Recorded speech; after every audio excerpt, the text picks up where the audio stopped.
Morning, Bob. Morning, Corbin. How are you doing? Oh, I'm doing good. Yeah. Doing good. Now that I got my coffee, I'm awake. Wonderful. Got mine here. All A little right. cup of Joe. Cheers. There you go. So, how have you been? Oh, been good. Yeah. Good. Yeah. Exciting times. Yep. We've had a little illness go through the family, so Yep. not as good a sleep as people would like, but Okay. life happens. It's life. It is indeed. It is indeed. Well, here we are, the Brown Couch, episode 7, I believe. Yeah. We're kicking right along. Yeah. Who would thunk we'd get here? Right? Yeah. Right. The views keep going up, and life is good. Life is good. Fun. So. Yeah. So, what are we talking about today, Corbin? Post-America. There you go. Post-America. Why not? Whatever that means. Whatever that means. Well, so when we were talking about this a little bit before, to me it seems like these past couple of years, and I would even extend it out farther into the Trump presidency. Mm-hmm. Like something weird is going on, and it seems like America is shifting into like new territory. Like it is. The structure that was America, that was kind of holding us and binding us together as a people, is failing, like everywhere, and that failing is having some kind of fairly obvious. Well, for example, like trust in institutions is way down. Yeah. We don't trust pretty much any of the science that comes out of Washington. We don't trust most of the news media. We don't trust the arbiters of social media to be, censoring in a just and fair fashion, which I don't even think is possible. But they're garbage. So whatever that glue is that kind of bound us together as Americans, you could even describe it as like the trust between the rural parts and the city parts are really breaking down. It just seems like it's breaking down everywhere, such that I don't think we're going to be one country, indefinitely. Like I think in our lifetime it will probably split somehow, 3, 5, or maybe it won't split on paper, but it will fracture in terms of identity. Maybe people stop referring to themselves as American and start referring to themselves as like Californian or Midwesterners, or something's going to change there in terms of the identity and how people are seeing themselves. One thing I think about is like you look back and like 9/11 really drew the country together. I wouldn't say it was technically divided, but man, it knit everyone close. Like it was one of those things where it was hard to go anywhere and not see patriotism for this country, because people were so angry about what had happened and just the nonsensical violence that went on. And then, because even like, so that happened with Bush and all that, and then you go into Obama's presidency, and Obama did a pretty good job at setting things up for the way they are now. He caused division. He kind of were pinning people. It was this, well, I'm the first black president, so now let's get something going here, because even though the whole point of me standing here in the White House is a historical feat in this country, and it defies racism, yet he was in there going, racism. And he threw that out there and just threw those little nuggets, and that people were starting to latch onto that, being like, oh, I am oppressed. Oh, okay, yeah, sure. And then Trump becomes president, and he's a very divisive type person, and his personality is crazy, and then people couldn't handle it. And I felt like the left-hand side saw the bigger picture and saw what they could do with that, and they just exploded everything. And it turned into this thing of going, we can use Trump's rhetoric and his ability not to stop saying stupid things or offending people, and we can use that against him, or even to cause our side to rise up. Yeah, or even just selective editing. Yeah, exactly. And that's why I think too he went to Twitter. Yes. It's because you're not going to edit his stuff. He can't go do a press conference and you pull snippets out of what he said and then sit there and nitpick it. Guess what? I'm going to go on Twitter and say exactly what I want to say, and you can't do anything about it. Yeah. And everyone was like, can you believe, the leader of the free world would go on to Twitter? Yeah, when you are so scummy that you edit everything he says. Yeah. How do you think you were going to respond? Yeah, so then it became almost a race between. It was almost like an information war. Well, very much so. So it was just, can I get my point out there without you guys screwing it up? Yeah, I mean, so an example, like the big one is the Charlottesville hoax. The Fine People hoax, as it's called. Mm-hmm. So the claim was that Trump said that Nazis were good people or something to that effect. They were very fine people. And again, if you look at full context, never happened. You're basically hallucinating. But there was a subset of people that were either one, consumed by their own hate and rage about him, or whatever the power structure was that they were pursuing, that they would, rather than be committed to an honest, forthright telling of the story, like a journalist should be doing, like, hey, what journalism is dead. Yeah, journalism. We can say that. Yeah. There might be the occasional, like Brett Weinsteins out there that I believe are truly good journalists. Yeah. And I don't think they have any intention of being biased. There's always bias in everything. Yeah, it happens. But I think they strive to keep journalism pure.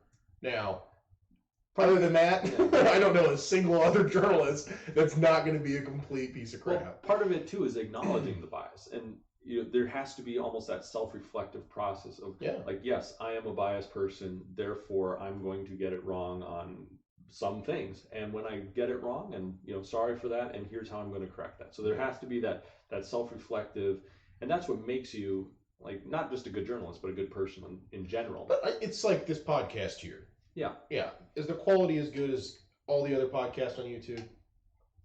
I'm going to say content quality, yes. Yeah. Visuals, audio, all that stuff, no. We don't have tons of money to go pouring into that.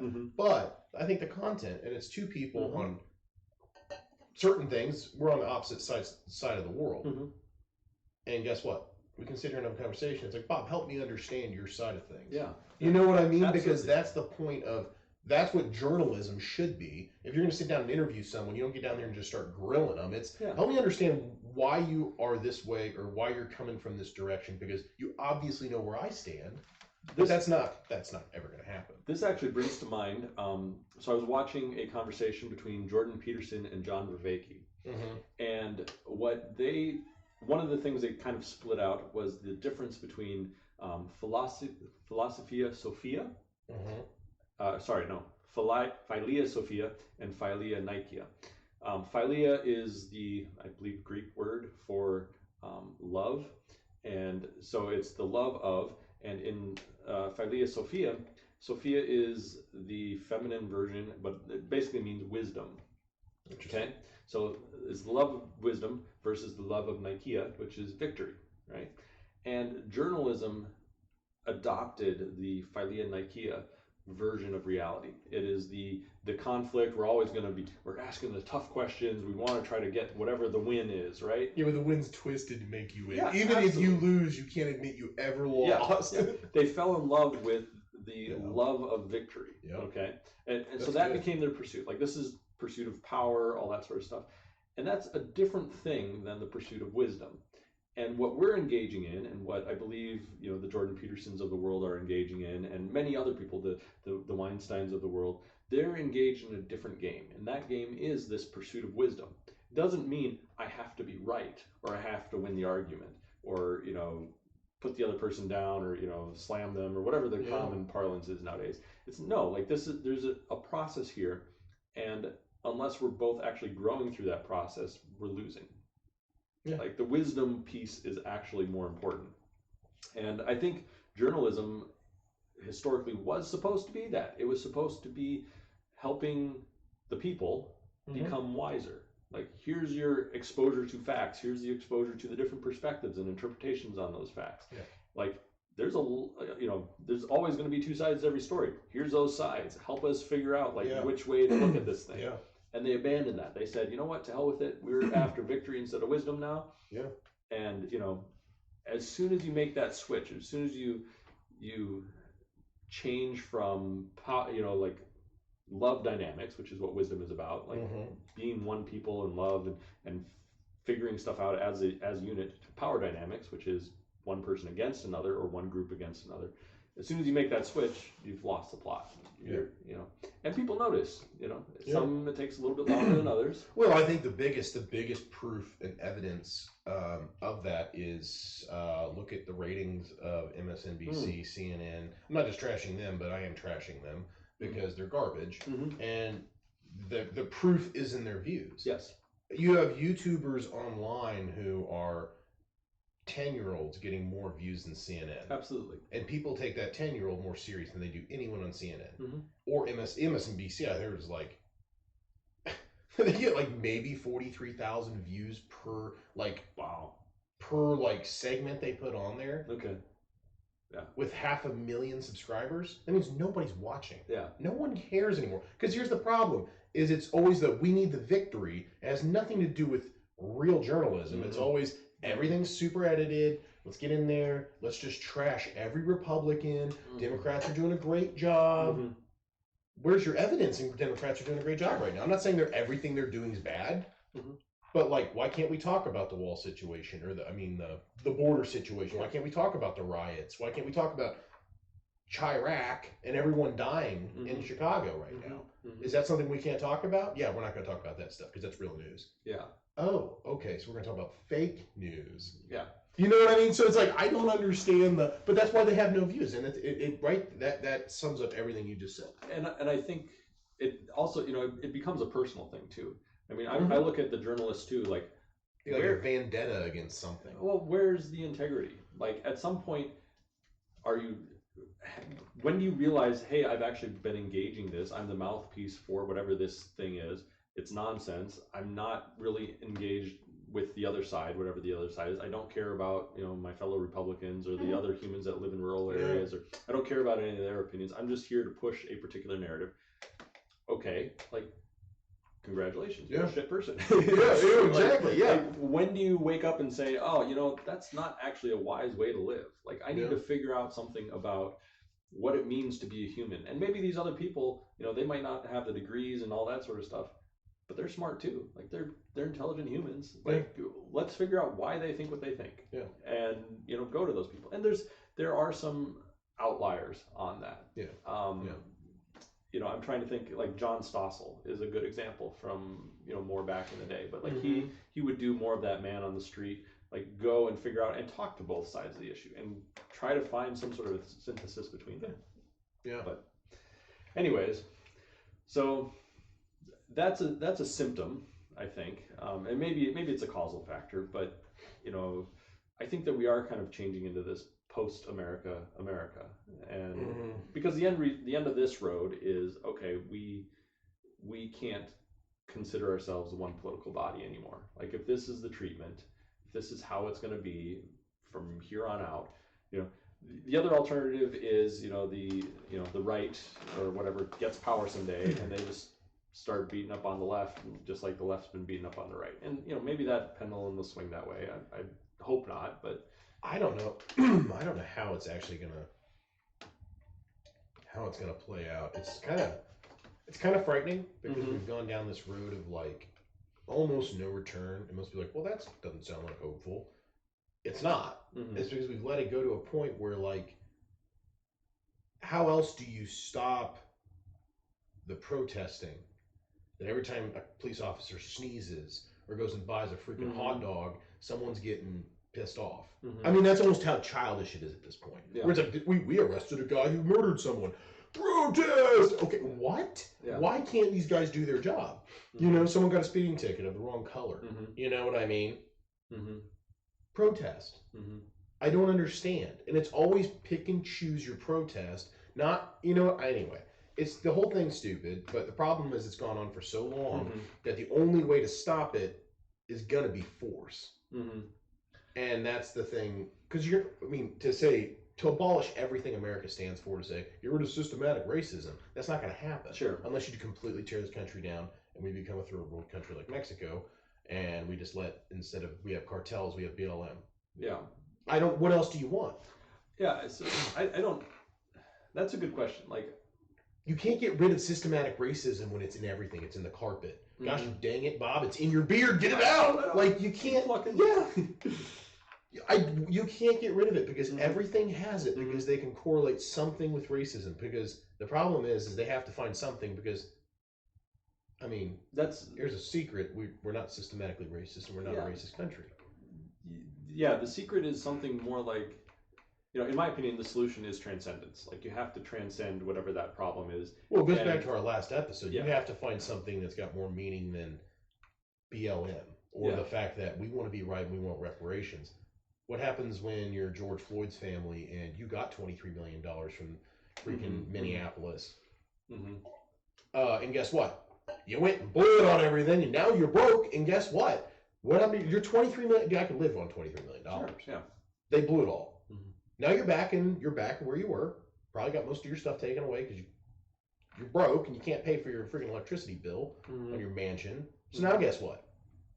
You're back where you were because you don't have any more meaning in life than let's spend all our money off a relative that you didn't even know. Yeah. So, you know what I mean? That's beside the fact. But but that's the thing. Right there proves it. I mean, all those people that win the lottery, they have no meaning in life. They spend all their money. Their money is meaning, but money runs out. I mean, the scriptures tell us it's like a bird. It just flies away. Yep. If it's not managed well, it'll just fly away. And you will have no idea where it goes. Yep. So that's where I'm at. I'm like, so if you get your reparations and you get all this, and let's say the right just bows down to the left and says, take everything. Sure. That would not satisfy. No. Because it doesn't satisfy the heart. I agree. And that's where we're at in this country. So I think we're at a place of no return. Sadly. Yes. There was a Russian political guy. I forget what his position was or even what his name was. I'd have to look him up. But he had predicted at some point prior to the Soviet Union breaking up, he said, okay, this thing is inevitable. It's going to break up. I think he even correctly picked the number of states and rough borders where they would break up. Sure enough, that thing happened. That event happened. Well, he did the same thing to America. And he looked at America and he's like, you know what? It might not be this decade. It might not be this year. But it will eventually break up somehow. Like it's destined to. And I agree, like just in terms of like there's no political structure that is permanent forever. I mean, name one that lasted. I mean, the 1,000-year Reich didn't last. Yeah. Rome was one of the longest. Exactly. It was actually Babylon. Wasn't Babylon like one of the longest lasting? Yeah, a lot of them. I mean, who knows? I mean, they're there for thousands of years. The U.S. has been here for only a couple hundred. Yeah, I mean, in reality, as an actual country that's growing and just blossoming into something, not just being a bunch of pilgrims running around trying to stay alive from Indians. You know what I mean? Like that's what it was. But like having a real country set up. Yep. That's a whole. So what? 200, 300 years? Not even. Say 300 for kicks and giggles. But there you go. I don't even think it's. I know it's not 400. Yeah. I could be wrong on that. I don't know. We came over. I can't remember. I'm not very good with dates, but the point being, it seems like we're as a nation. 1776 is like the founding, and like the real kickoff of like, hey, we actually have a real legit government. So, I know it started a couple years, like maybe 10 or 20 years before that, in the 50s or 60s, the 1700s. But so 200 plus years. But which it shows you how much we've grown. Yeah. How the mighty have fallen. Oh, right? Yeah, exactly. Yeah, every country just laughs at us like we're ripe for the picking right now. That's the funny part. How great we are and how stupid. It's a weird combination too, because like, what does the picking even mean, right? Like, I don't see like horde of Mongols coming through or something like. Like, is China going to ship a bunch of people over here with tanks and missiles and planes and stuff? Like, that's the weird part about all this too. Is like, on the one hand, I think it'll be a slow death. Well, on the one hand, the internal things that are kind of gluing us together are gone, right? So we're probably already 5 countries, whether we know it or not. Like we've got the East Coast, we got the Midwest, we got California, Oregon. Well, right? California is going to be their own animal because they already hate everybody else. Because we're not all. So they'll go off. I wouldn't mind. I bet you Texas would go and take a couple other states with it. There's probably like Indiana better join Texas or I'm leaving. Well, Indiana might go with some sort of a weird Midwestern. Probably like Minnesota, Wisconsin, Illinois, Indiana. Ohio. Leave Michigan. Ohio out of this. Leave Ohio out. No, I don't. Crazy people over there. Fair enough. Actually, Illinois, we don't want Chirac. Yeah, we don't want no. We don't even want Michigan. Gosh darn it, we're surrounded by crazy people. I'll take Kentucky. Them people are nuts. In a good way. Yeah. Yeah, they're nuttier than a squirrel turd. Gosh. Yeah, they're good. So I'll take Kentucky. But I mean, see, that is the weird part about being in Indiana, is like it is kind of like this weird crossroad between northern and southern. Crossroads of America. We're surrounded by liberals. Yeah, it's very strange. It's a very strange place to live, but I don't mind it. I like Indiana. Yeah, I think we're pretty even keeled. We're not like, even though I love Texas, man. I feel like my heart's there somewhere. Yeah, Texas. George Strait. Everything's big in Texas. Yeah. But I think we're pretty even keeled. We're not super diehard conservatives here. We got a solid balance of thought, I think, here. Mm-hmm. I mean, we are conservative, but we're not like Texas, even though I wish we were a little bit more like Texas. Yeah. I think it's a really good state, I think. I mean, yeah. Well, let's imagine that somehow this country, America, peacefully figures out how to dissolve. So let's leave the military side out of it. Let's leave, let's just say like the governors of these various states decided, screw the feds. We don't care about the military stuff anymore, but we're going to band up in certain ways and sever our, say, tax liabilities with other states. And we're going to institute our new systems. We're going to maybe institute new currencies. We're going to institute new, a new way to govern, however that looks. What are some of the things that you would look for in some sort of a new country that you think would be not just like for your values, but would be something that maybe a liberally persuaded person might be willing to live under? What are the sort of things that you'd be up for? Like, how would you start? With a founding document, constitution style thing? Yep. Okay. I would probably honestly keep exactly what we have. Okay. I would keep exactly what we have and have the exact same governmental structure. Okay. With certain types of revisions. Okay. Meaning that no senator can stay in for more than 4 years. Mm-hmm. No congressperson can stay in for more than 4 years. Okay. If the president's getting swapped out, we're swapping everybody. Sure. Or have it maybe an 8-year thing, or have it to where, 1 year, that would be a nightmare to swap out. Mm-hmm. But maybe have it set up so that, maybe 8 years per senator, congressman, congresswoman, mm-hmm. whatever, however you like it said. I'm just saying that, I think that would be legit, so we don't have the AOCs that are in there for life. Sure. For some reason. Everyone's like, well, she just voted in. Yeah, that's because she's in a... Yeah. Anyway, we all understand the nonsense of that. We just don't need the Chuck Schumers who have been there forever. Yeah. We don't need that. That's retarded. So I would agree with that sort of thing. I would insist on a rewrite of the Constitution, not in terms of necessarily the content and principles that it's putting forward, but in terms of the psychological effect. So it's kind of, there's enough people that are already offended by and feel oppressed by the current Constitution and the system as is, that would want some sort of a say. And I think you could persuade, that hey, equality of humans is an important step. We need to have that, that we can't be basing laws and basing reparations or any other policy based on the color of your skin or your nationality or where you came doesn't from. Doesn't the 14th Amendment say that? Yeah. Or 19th or whatever it is? Exactly. So we have that. There's already one that already says that. It even says that women can't be discriminated against on voting. Agreed. So I don't understand why there's everyone's we know the Second Amendment really well and the Fifth Amendment really well. But all these other ones, we forget they exist. And it's that's because you're not educated. So I agree with that. We probably already have the necessary principles in the current Constitution. Mm-hmm.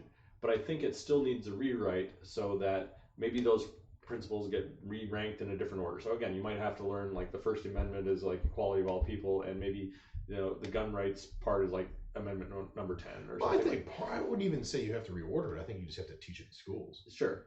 Because it's not even taught in schools. I don't know any young person that's well, what are those amendments again? what are we doing right now? I was taught critical race theory, not actually how the Constitution works. Let me pull it back then. Or the Bill of Rights, for that matter. I think if you're going to say, hey, we're a new country anyways, I think just as like a matter of formality, you still need to go through the process of the rewrite, whatever that looks like. You know, a new paper. I would change the Second Amendment. Okay. So instead of having all those weird kind of words for, the right for a militia, I would just say, you deserve to have a weapon at all times, and it should never be taken away for no reason at all. Yeah. Now, with your criminal, blah blah blah, obviously you ain't getting a gun. But if you're a good citizen and you're not some crazy person, then never. That way you can't sit there and be like, well, there's just for a militia. Like, militias were the normal people. Yeah. Like, name someone in the Revolutionary War who didn't who didn't fight. Or even the Civil War, for that matter, who didn't fight. Like, it wasn't like, well, some people decided to go to war and some didn't. No, everyone fought in some way, shape, or form. So that whole thing goes out the window. Okay, so I don't know where I sit on the gun issue thing, and honestly, I might want to shelve that discussion for a later time. But you would put a right to bear arms in the thing. So I would just say that there's no ifs, ands, or buts. There's no like, well, let's read in between the lines and get all philosophical. They weren't philosophical with it. They were dead right when they said carry a gun. Yeah. So I would put in there some sort of a right, something having to do with, again, like the psychedelics and the drug war sort of stuff. So to me, that's one of the major areas that our government got off track. And I believe that they got off track probably back in the 60s. And it was almost like a conscious decision. Like, hey, we want to treat these different groups, various minority groups, as, we want to keep them in their class. We want to, limit them in their way. And so rather than target them individually as, a race or as a group that way, we're going to target what they enjoy. Mostly it was a weed sort of thing. And I think that if we were going to start a country over, we should kind of basically say, like, hey, what drugs we take is never a part of the government's decision. Like, that's not for them. It is between us as humans and our doctors or advisors, or, spiritual advisors, or whatever the case may be. Like, that decision of what I get to ingest ultimately comes down to the individual. Like you can't have a governing authority, somebody else saying, yeah, you can, no, you can't ingest X, Y, Z. And I think the libertarian in me just thinks that, like, I wouldn't even make that a constitutional thing. I would just say, I would say you almost have to, because if you don't, then you end up with what we have. That's true, because then you also end up with the Joe Biden saying that guns need to be taken away for absolutely no reason. The dude can't read to begin with, so at least not when he's making dementia great again. Yeah. But anyway, that's where I'm at. You know what I mean? I'm like, okay, yep, you're probably right. You probably should put it in there. And the libertarian in me just wants to say, I don't give a rip if you want to take drugs. If you want to overdose on heroin, that breaks my heart, but do it. Yeah. Because you can blow your own brains out. Yeah. I mean, not trying to be, obscene or whatever, or like insensitive, but you can do that, and it's not against the law to shoot yourself. Yeah. So if you can have a gun and shoot yourself, you should be able to have heroin and overdose. Some places there are laws against. You gonna arrest the guy after he shoots himself? Well, there are like laws on the books against suicide, and it happens in certain places. And to me, again, that's one of those. Like, we as humans have some sort of existential issue that we have to deal with, and it is like this death at the end of time thing. Like, what happens when you cross over? What does that mean to no longer be in the body? And I don't think that we have the right to tell other people how to go about that experience. I don't think it should be against the law. I mean, I don't want to ever see that. Sure. I don't ever want to experience that amongst my friends. Mm-hmm. Like, I'm never going to kill myself, but death is not fun. Mm-hmm. Like, it's not fun. Mm-hmm. And I've had friends that have overdosed and they're not here anymore. Mm-hmm. So for me to sit there and say, it hits home. Yeah. I've had friends that have killed themselves. I've had friends that have overdosed. I've had friends die in a lot of ways. Brother. Yeah. I had a brother. Yeah. So it's like this hits home for me. I'm not just Yeah. I'm not just being kind of a dick about this when I say it, but it's like I think you need to leave people the right to do what they want to do, and to sit there and say, well, we're gonna have drug war now, and we're gonna spend taxpayers' money on drug wars. Why don't you just tax drugs and let them be legal? If you want to do that, you tax in cigarettes, you're taxing tobacco in general, you're taxing alcohol. There's a fuel tax for crying out loud. Sure. There's a tax on everything. So why don't you just put it out there and tax it just like you tax every other pharmaceutical drug, and then let them buy it from a pharmaceutical company so they know they're getting top grade drug. Yeah, and what's the problem here? I'm okay with even having like a system where the doctors are involved at some step. Okay, like maybe you need to go and see a counselor or a doctor or somebody who can prescribe. I think Sweden or Finland did that. Did you ever see that article? No, but it wouldn't surprise me. Like they tend to have kind of a more open. Oh, they had a huge methamphetamine and heroin problem, and they basically legalized it, and you had to go to a doctor to get a prescription. And they had these like clinics you could go to. Okay, it's super cool. You had these clinics you can go to and get your drug, and they would administer it there. Yeah, you'd probably have like a bed that you get to spend a few hours on. And they say come as many times as you want and get as much as you want. Well, when people were allowed to do that, they said the only thing you have to do is sit in on classes, the counseling classes. So you come in, you sit in on your counseling class, and then you can come in and you could sit there and overdose to your heart's content. Yeah. And it was like, I actually think there were some rules against actually killing yourself on it. Yeah. But it was supervised. Yeah. And that's important too. Their drug problem plummeted, and they interviewed people that were addicts that went in there, and they said, well, after taking the courses and then being able to get it, it was like the high wasn't as good, even though it was like top-notch grade drug. They said it just wasn't it was different because I had to go through a process. There's no point in selling it illegally at some point. Sure. I mean, people get drugs illegally, I understand that. But like the cartels aren't going to be making money off Americans when you can go to CVS and pick up your prescription or go to a clinic and get it. I am fully on board with that sort of a model where again, even if it includes like, hey, you have to be in our rooms or our supervised area or whatever, like but we'll administer it. We're going to look after your health while you're having your trip. You know, great. I am 100%.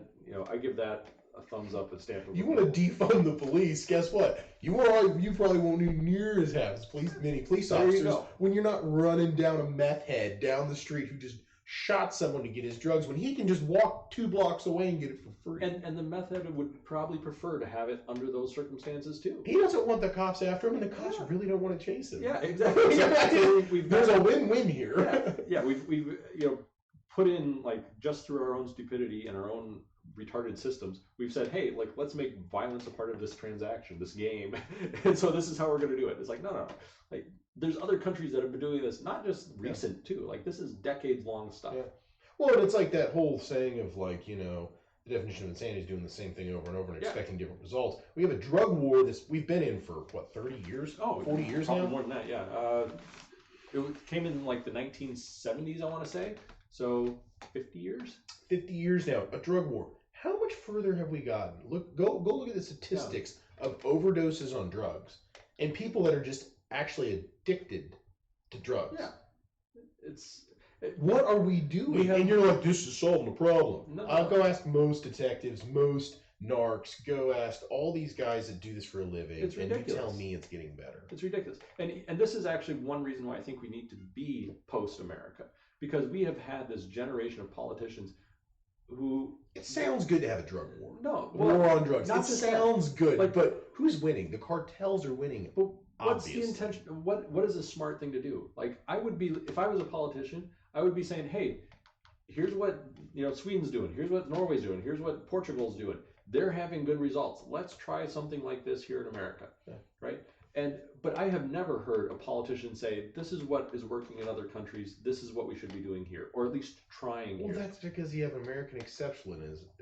I know. And which is, I'm not saying it's bad, we are an exceptional country, but you can admit other countries they do things that are better. Of course. They handle situations better than we do in certain situations. Of course. And our political class are the ones that are supposed to be looking out for us. And they're supposed to be going out and figuring out what works around the world and what we can do to be the best version of America that we can. And the fact that they haven't done that and that they seem incapable of doing that, like, that's a shame. These guys are dumb. Well, it's a shame that they haven't all been like, they're not horsewhipped.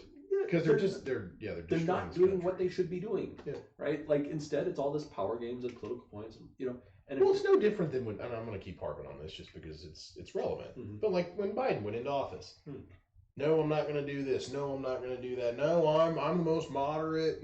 All this stuff. And guess what he's doing? That dude has not done a single thing that he's promised, and he hasn't done He's done almost everything he said he wasn't going to do when he came in. So I don't understand like. I would almost be for putting in legislation, and there's a clause. If you campaign on so and so thing, the promises you make the American people, you have to at least try. And the stuff you say you will not do, you are not allowed to do, or you lose your office. Yeah. And when I'm not talking about situations you cannot control, like. You're not for war. Yeah. Some other idiot attacks us. Obviously, you're going to war. That's not your fault. Yeah. Or Trump tried to build a wall. He kept getting, pushback. He couldn't get it done the way he wanted to do it. He campaigned on that wall. Okay, you're trying. The point is you're trying. But you can't go in there and say, I would never do this, and then turn around and do it. Yeah. And there's a situation in particular that was a big deal that actually upset probably like the kids in cages thing or something like that. I mean... But yeah, that was a big deal. It's not a big deal now. I mean, cram them full. Just pack kids into those cages. I mean, that's what we're doing now, and everyone. Nobody cares anymore. AOC doesn't give a rip. She can wear that white suit down there and stand on the river and ball her eyes out, staring at sand. Yeah. Like anyway, it's the hypocrisy. But you know what? I mean, when you get paid that much money, we're paying you to be a hypocrite. But see, this is why I want America. Like, I actually desire America to split up. Again, I don't want the violence. I don't want to I want it to be handled responsibly, if that's even the thing. But Americans, as people, deserve better than what we're getting out of our political class. And if we need to let the East Coast or California keep this method of doing things and have that sort of political class, just let them have it all and then just figure it out. Yeah, but I mean, let California. I mean, it'd be great if an earthquake just split that. There you go. Just let them float off. Just float off and be like. Not gonna miss you guys. Like down one of the most beautiful states in the country. Yeah, we don't need them. Sequoia trees. There you go. Enjoy. Although that would be sad. No, but I think we deserve better. We deserve better than California and Chicago. So I wanted to get back. You mentioned like the style of government. So you like our kind of House, Senate. It's proven to work. Okay. So I would say it's proven to work. I'm not saying it's flawless. I mean, most people will be like, "Wow, it's just because you're a patriot." Yeah, but it's also proven to work. Stalin, the way that he ran his thing, did that work? Well, it failed after a while. It failed after a while. I would say, okay, you could use the same argument. Is ours failing after a while? Yeah. Because we've allowed the government to continue to grow, and we've allowed politicians to continue. Like back in the day, you would just walk in there and drag that dude out of his house and be like, you're going to stop it or we're going to come back. Yeah. That's the way it was back then. And government was small. You didn't have these people living in these giant gated communities and you couldn't go and talk to them and stuff. It was like, no, it was a government for the people, by the people. You'd walk in and you'd drag that dude out by his ears and be like, yeah, you're going to listen. So there was an article I saw the other day. There's actually two things I want to talk about. One is this article. It had to do, I think it was on the Federalist, but it was talking about this idea of like, is the Democratic Party actually captured by China? And it made a reasonable argument. I don't know. Yeah. But even if that's not true, even if China hasn't captured these sorts of politicians, I think that there is this propensity in the American way of doing things to be captured. And I think it started, I saw in a documentary a few months ago, I think Newt Gingrich started it. And it's basically like it turned the parties into like a weird fundraising thing. So, hey, we're going to go and talk to these major industries, these leaders in these different areas. And you have to make your fundraising calls every day. And the more money you get, the better it is, et cetera, et cetera. And so the focus of being a politician shifted to like, I'm worried about the people and what they're doing, to how can I generate more money for my party? And in order to do that, I need to talk to these select businesses, these entities, and that's when the capture really started, right? Well, when China can just slip you a couple billion. Sure. You know what I mean? Because who knows where the money's going? I mean, we lost how many billions of dollars of COVID relief money? No one knows where it went. Probably China. So, but I don't even see this as like a Democrat-Republican thing. Like, again, Newt Gingrich, a Republican, I believe is probably one of the people that started this process. Yeah. So there has to be a way, like, again, this gets down to personal ethics too. Like, how do you be a moral politician? Like, how do you handle that sort of thing where I have a relationship between myself and the constituents and the things that I'm trying to get done, acting in a moral way? What does that mean then? And how does that conflate with like getting money from, you know, big business, Google's, Facebook's, whatever of the world? Yeah. So we need to change there. I would almost argue for like a parliamentary system. When I was younger, this would have been in my early high school years. I spent 4 years in New Zealand, and they had a parliamentary system.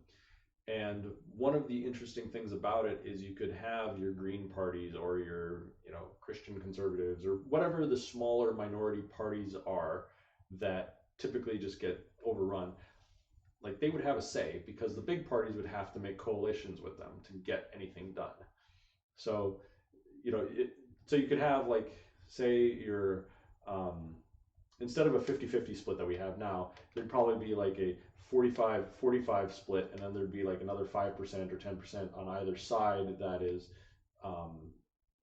represented by, say, like the Green Party or like some of these other smaller, you know, maybe a Libertarian Party or something like that. And so if you wanted to get up over that 50% hump to get something to happen, you'd have to court these other smaller parties and get their input on whatever it is. And you'd have to design your legislation in such a way that to accommodate those things, because they would have a part of the say. Now that, you know, again, you might only have a handful of seats, but at least you're being included in most governmental stuff. Yeah, you're not going to get hurt at all now. I mean, we might get hurt, but nothing's going to happen. Yeah, and we have cemented in a weird two-party system. And in my opinion, America cannot be neatly split down into two parties. And I think two parties is actually not something that I would want to bake into whatever system we're dreaming up for the future. So I would push that we investigate more parliamentary style. That's interesting. Like, I would have to. You'd have to do some reading up on it, and yeah, I studied international relations in college. And, there you go. You know, it was all about foreign policy and stuff, and yeah, I love it. But yeah. I'm gonna be honest with you, I don't understand a lot of the different types of government. Sure. I mean, like, to its core, like I got a basic framework of some of it. But what about too many different types and how different countries will operate? So I had a dream set of ideas a while back, and it had to do. At first, it was an app, right, like a phone app, and tied to, say, like a blockchain or something, so you can have like a traceability of whatever's going on. And let's say you have. So the app is basically like a questionnaire of, you know, top 5 things going on in the country. And maybe it's a multiple choice sort of a questionnaire. And you could even have like 2 versions of it. One version would be actually tied to your identity. You have to, you know, punch in a social security number or take a picture of your card or something like that. And the other would be like just for the general public. It could be random stuff. It could be bots. It could be, you know, who knows what. It's not tied to a personal thing. But the idea would be that you'd have an entity like a governing body that would put out like, hey, here's our list of questions that we're worried about this week or next week. Like, what do you think we should do with the border wall? And they'd have maybe multiple choice and allow people to put in either as like, you know, not tied to my identity, or the other option tied to my identity. Like, hey, this is what I think. And then use the results of that to kind of, you know, help guide society in such a way or make some of these larger decisions. Because I do think that there's a problem where politicians tend to think, oh, my way is the best way. And so they get behind whatever their particular slice of legislation is, but it's not really representative of what the people want. And it ends up being almost like more of a weird compromise. You almost got to vote for the guys, what he finds his identity in. Yes. It's more or less what you're voting for. It's Yes. not like when they're like, oh, he's a state representative. Name one state representative that even comes close to representing a state most. Sure. Yeah. Because it's like they don't represent the people. The dude's in there pushing his own agenda. Yeah. So you have to find, you're voting on people. That's why I'm saying, like, it's not a government for the people, by the people. No. Because it's never been treated that way. No. You know what I mean? You can't just walk in and say, we're going to can you. Yeah. Because, like, wow, he's voted in for 4 years. You got to go through a process. Why don't you just take a vote right then and there and just put out flyers or online and say, this dude's not doing his job? Guess what? He's gonna get. You put the heat under him a little bit, and people will start doing stuff where it's like you're going to listen to the people, and you're not just going to jump. And they're like, "Oh, they do listen." Yeah, we wouldn't be in the situation we are in now if people listen. Yeah, I agree, and I think that the system, whatever it is, needs to be one like more directly influenced directly by people. I don't think half these jobs should be paid. Sure. Yeah. They weren't paid to begin with, so why are we paying them now? And why are they getting paid that much money? Be like, here's $20 grand a year. Go have fun, bro, for a title. That's why I like this app idea. Yeah. Because again, everybody has a phone. We're already doing finding our mates on there. We're doing everything by these phones. Oh yeah, people are addicted to them. And you could set up the system in such a way. And again, I don't trust algorithm makers, so this would have to be somehow open source. Like it would have to be like. People from all walks can be able to check on this thing to make sure that it's actually legit and doing what it should be doing. But some way to kind of get a feeling of what the people want and get that, like, have it just being instituted. So, for example, like the drug war could be over like that if people got to say openly and honestly, like, hey, this is what I want. And why is the government the one? Well, this is exactly, it piggybacks your point, is why is the government... Because you know how many people I've met, now granted that's not very many in the whole world, but I've met a lot of people that are all like, why don't we just legalize drugs and let people deal with it? And that's the thing is I'm sitting here going, why is the federal government telling us, I mean, you can save a lot of money just getting rid of the DEA. Yeah. Just can them all and say, guess what? We're done with this side of the thing. Now granted, they do a lot more. They do a lot more than just the drug stuff. Yeah. But what I am saying is, why don't you let them go hunt down cartel members in the United States full time instead of being like, yeah, we're doing a sting operation on this pothead. He's 25 and he's high as a kite right now. Let's go get him. You know, it's like, why are we doing this? Yeah. You're wasting taxpayers' money on stupidity. Not only that, but why do we have to wait for this handful of 400 and some odd people that represent us up at these higher echelons? Why do we have to wait for them once every 4 years because it's important to make a decision then? Like, no, like this should be a question that society as a whole is in constant communication on. Well, I think the states should just make a decision and say, like, for instance, Indiana should be able to say, oh, it's a federal offense to have cocaine. Yeah. Not in Indiana. Yeah. And you just tell the federal government what's up and you say, this is how it's going to happen. Yeah. But Texas just did that. Yeah. Come and take the guns. Please come take our guns. The federal government, they could send the FBI, the CIA, the DEA, the ATF all in there, and they still wouldn't have enough agents to go take that state over. Yeah. So go pound sand. I think you just stand up and say this is the way it's going to happen because this is America and that's what we do. We make our decisions and we stand by. Sure, but even beyond that, I'm trying to get at the. Sorry, I'm like I keep interrupting because this is like I'm just so fed up with all the. What I'm trying to attack is the idea of representation. Because the idea of representation is fundamentally flawed. This idea without representation, didn't we deal with that with the whole tax stamp and sugar stamp or sugar tax? And but the idea of representation, we obliterated Britain for it. Sorry. But the idea of representation, you continue. The idea of representation is a pre-internet idea. Okay, the idea that I need to elect somebody who's going to do this full time because I want them to take my voice and govern with some representation of what my voice is. And it's never going to be accurate because, again, we're getting another human in there and they're going to have their own desires and they're subject to capture by all these other things. That idea of I need to give up my voice to somebody else to handle this stuff for me, that's flawed. We don't need that in 2021, right? Like we have the internet. If I want to say something, I can say it on Twitter. Now all I need is a way to formalize that so that what I say gets counted up and added as a part of governance in general. Like that's the app. That's what we need there, so that the people, you know what I mean, so that the people that are interested, can participate directly. And maybe it's weekly polls, maybe it's daily polls, maybe it's monthly polls, maybe it's, But we need the apparatus so that individuals can participate directly And then the governance structure, whatever that is, hey, we're going to implement based on this polling structure.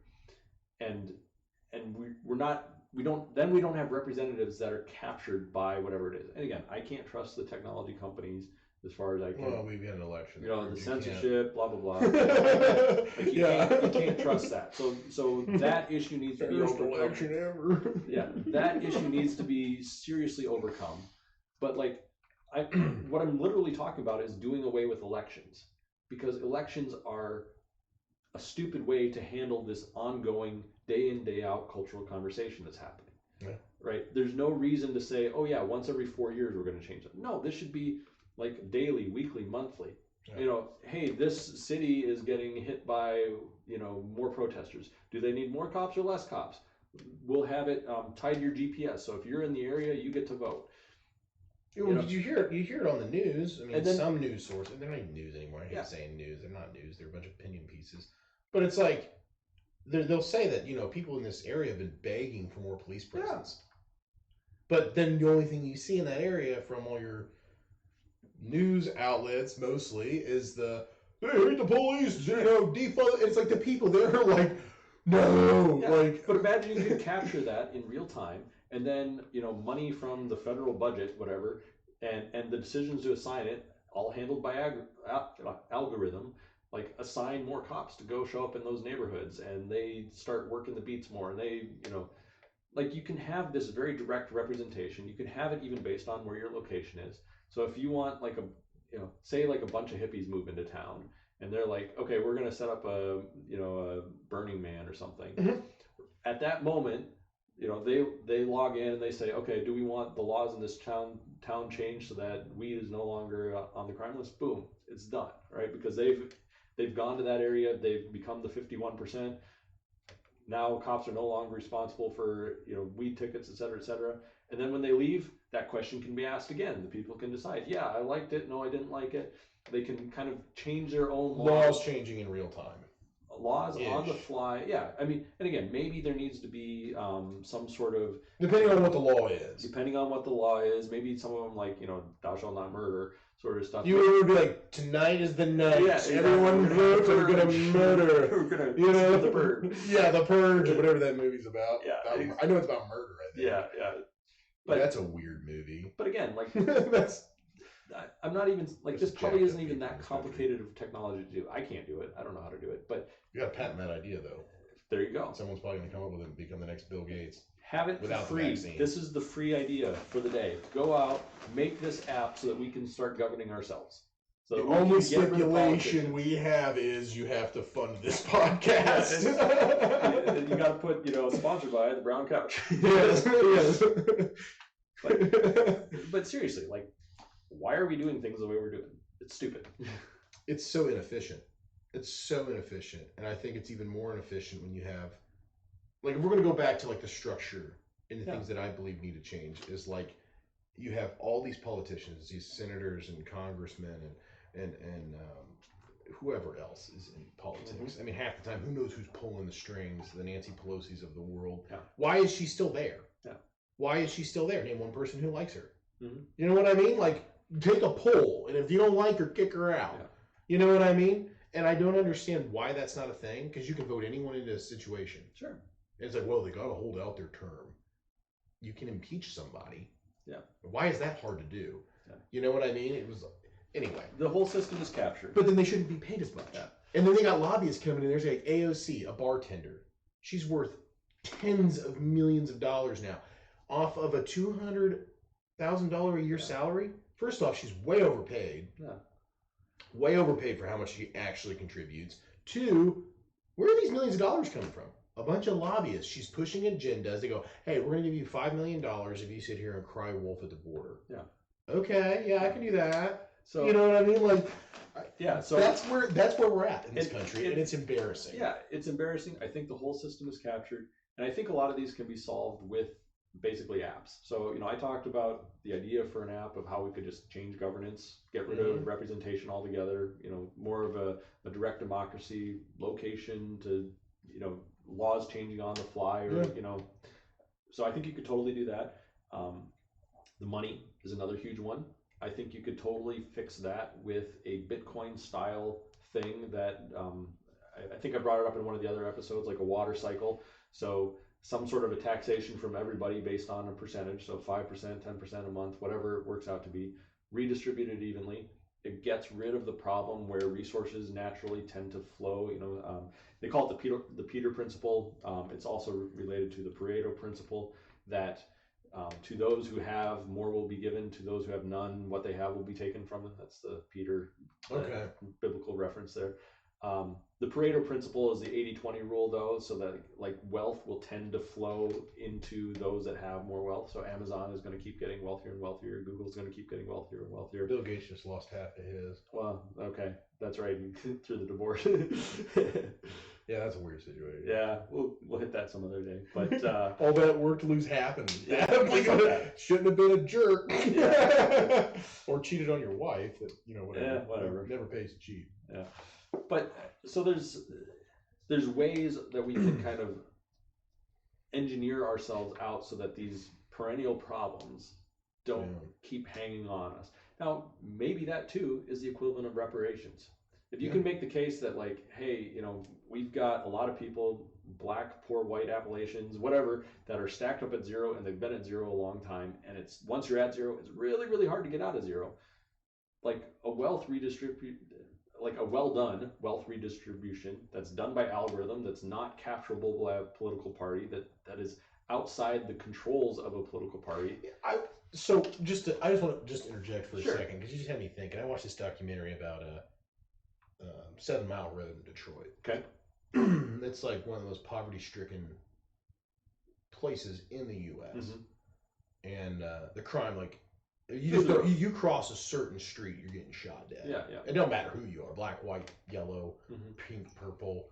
I don't care. They don't give a rip. Yeah. And police just don't go. Yeah. You're either part of that community or you're not. Almost everybody there has a family member who's been killed, or everyone's in a gang. Mm-hmm. And the prostitution is through the roof. Mm-hmm. My point is this.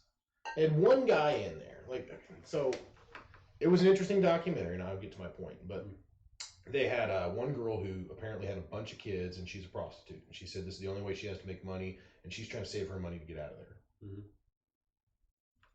Interesting. Don't believe it. There's another guy who used to be in a gang. He got out of a gang. Now everyone says you can't get out of a gang. The only way is out is death. Apparently he did, and he lives on the worst street corner there. Okay. You know what I mean? And I'm not saying these people are liars, but the way that they explain things, you're like, wait a minute, you're contradicting yourself in every corner, but whatever. So this guy lives there with his family, and he says the one thing that he wants is, he works at a factory, and he's like, I make almost no money, and I can't afford to get my family out of here. Mm-hmm. Okay, so you do have those that are working. Mm-hmm. Okay? Some weird jobs. Mm-hmm. The prostitution thing's kind of weird. So if you're having this redistribution of wealth, sure, and you've got people in those types of societies, what's going to prevent them from just constantly blowing all that money every month and then knowing I don't have to do anything to make my life better? I don't have to desire a better paying job. Mm-hmm. So let's say you tax everybody the same to get that to redistribute and become this giant water cycle. Mm-hmm. But where's the incentive to keep those people from living in that life? Now, some of those people are living that life because they want to. That guy's saying, I'm working in a factory, just to make ends meet. I can't get my family out of here. Yeah. Move. Yeah. You're already broke. You're living in a terrible situation. Come to Lafayette and live in a terrible situation. Sure. You got tons of jobs here. Yeah. So I'm saying is you're not trying that hard to get out of there because you probably still got ties to the gang. Mm-hmm. The prostitution thing's weird. Yeah, she was making like $200 a hit. Yeah. That's a lot of money. But I don't just... Well, okay, so there's a couple of thoughts that are kind of coming to me as you're talking about this. I'm only saying it because I'm trying to figure out how do you get people out of that? Like, we've already had this conversation in other episodes about cultural, like cultures they live in and the way that they were born and raised. So how do you stop people from feeling stuck? Because it was the most depressing documentary because these people felt so stuck, and I'm on the outside going, you're not, though. Yeah. I think, so part of it is we do need to solve this psychological issue, okay, about being stuck or whatever. And part of that is having the system set up in such a way that, again, it has to be kind of an equal thing. Okay. So I don't think you can say, okay, we're going to give money to this people because you're extra poor, because blah, blah, blah. Like, I think as soon as you do that and you don't say, by the way, everybody else is included in this thing. Psychologically, you've told these people, hey, you're still different from us. We're giving you this because you can't do it on your own. You're something other than us. So do the wealthy get anything back? I would say yes, but again, for them, it's going to be drops in the bucket. I would even, if you wanted to do this smartly, you would have it baked into your app, like donate what I'm going to receive back into the bucket so that I don't get something back. So I can check that and either choose to take it or choose not to take it. Maybe you'd even have like, a quasi point system. How much money do you get to actually donate above and beyond, so that maybe the wealthy would spend it in a contest about like, hey, like I'm actually contributing this much more and I know that it's going to the poorest of the poor. Like it's going back into the system. I'm choosing not to take my, what is owed me out of it. So you bake philanthropy into the system. Sounds like we kind of already have that though. They give a lot of incentives back during tax season, and if the wealthier you are, the less you get back. And most of the time, they're donating their wealth to different things. Yeah, but the problem with our current system is that so much of it, again, the political apparatus is captured. Like that's broken as hell. So we need to get rid of or replace, figure that piece of it out. And even then, like the tax system is all about loopholes and all this sort of stuff. So again, while you're doing this stuff to give your tax money back, an example are like, I don't know if our country has this, but I imagine they do, like mega yachts. So there's like certain lines in tax laws that are designed to allow millionaires to get mega yachts for, relatively cheap, like not have to pay huge exorbitant taxes on it. Like that sort of stuff where I've got loopholes for my company, loopholes for myself, et cetera. That's what our tax structure is. Like 98% of it is that sort of nonsense. It's working loopholes for my company, my interests, et cetera. And that's part of the whole capture process. If I can capture the politicians, blah, blah, blah. And that's what I'm trying to get away from, is like something that only has a handful of rules that determine what, algorithmically or whatever, that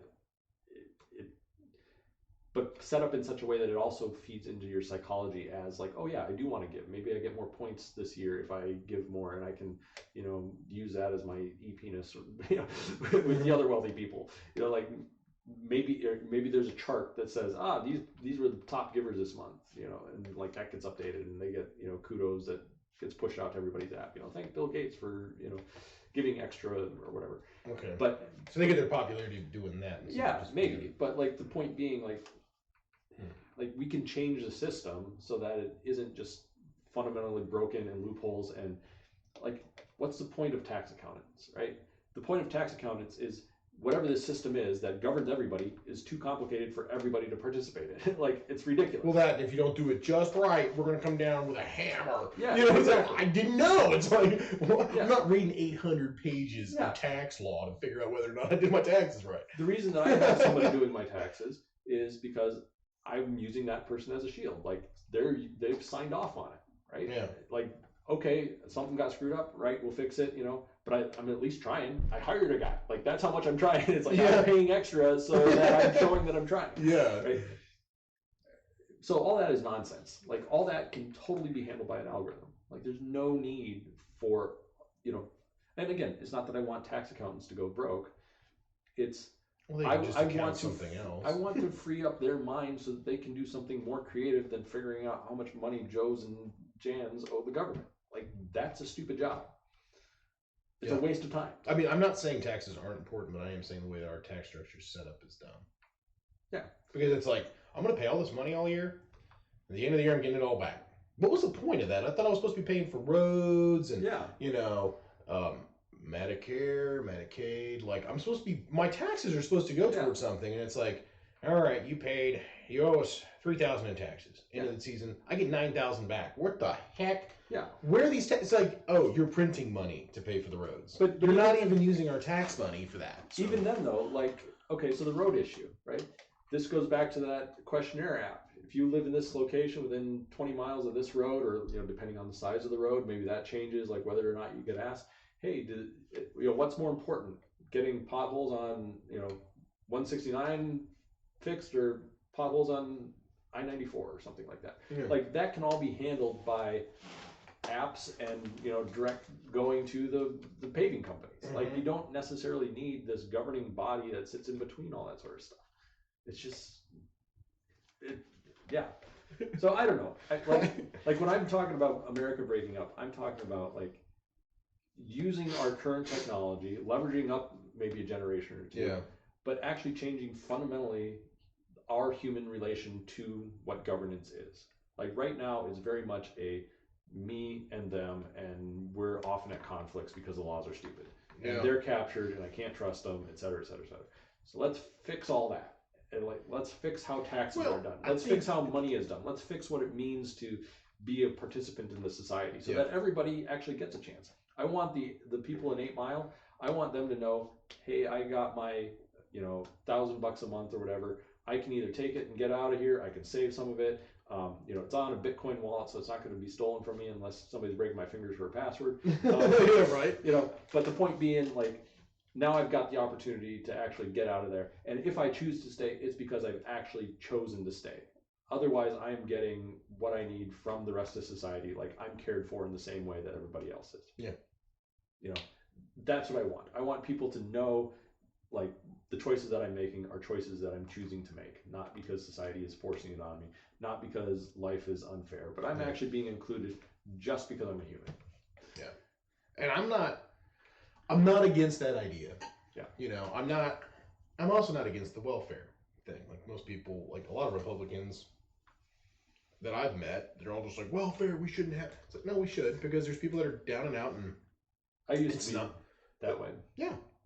I'm not against the system, because there's been people out there that have lost jobs or gotten in really tight situations. They are trying, and they need that little pick-me-up to help them get through. What is wrong with that? That is a great thing. That is an awesome thing to have.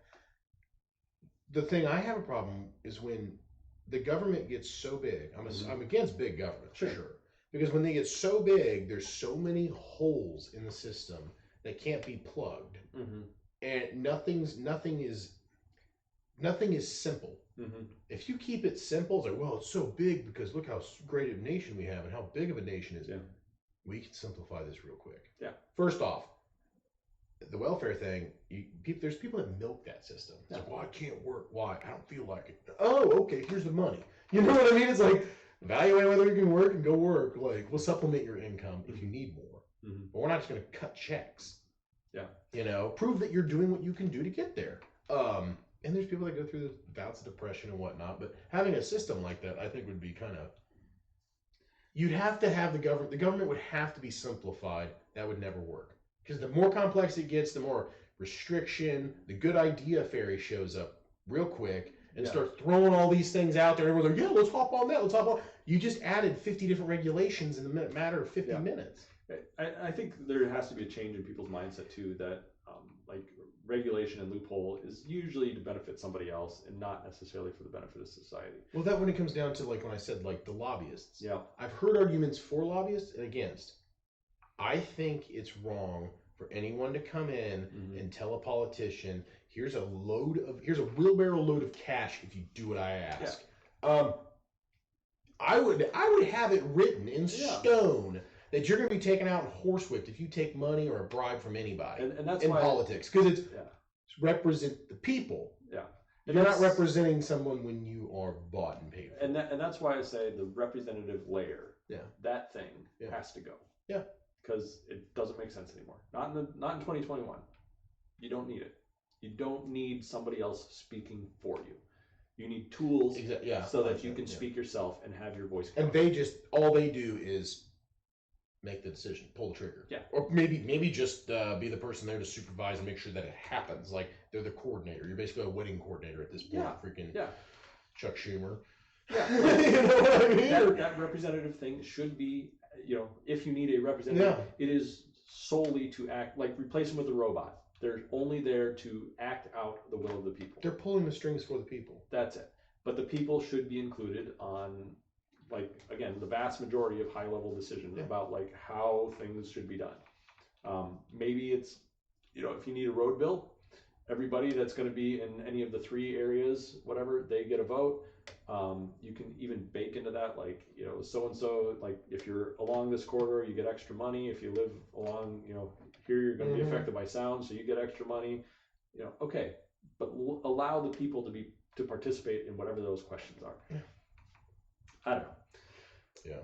I think it has been a wonderful episode. What do you think? I think so. I think we'll be running in circles if we continue much longer. There you go. There you go. Well, thank you again.